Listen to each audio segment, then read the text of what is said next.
Hello दोस्तों, नमस्ते, प्रणाम। मैं आपकी संगीता पटेल और संगीता देहाती लोकगीत चैनल में आप सभी का स्वागत है।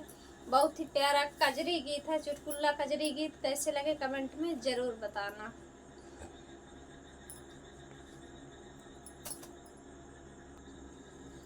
गोरिया खड़ी रहू पन घट पे के कमारियो नजरिया ना। गोरिया खड़ी रहू पन घट पे के कमारियो नजरिया ना।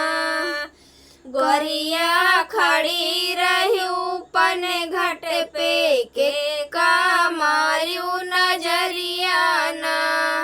काहे की तोहरी गगरी घायल ना। काहे की तोहरी गगरी घायल ना। काहे न लागे रसरिया ना। गोरिया खड़ी रहू पन घट में के कमरू नजरिया ना।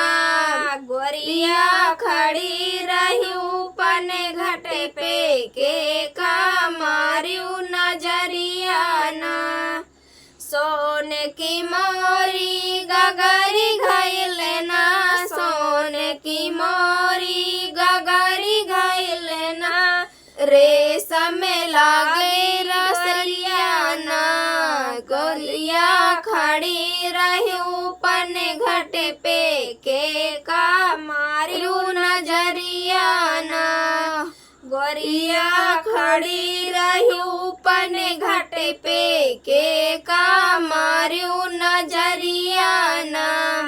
ससुर ठाढ़े रही पन घट पे देवरी मारे नजरिया ना। ससुर ठाढ़े रहू पन घट पे देवर मारे नजरिया ना। गोरिया खड़ी रहू पन घट पे के कमरू नजरिया ना। गोरिया खड़ी रहू पन घट पे के कमरू नजरिया ना।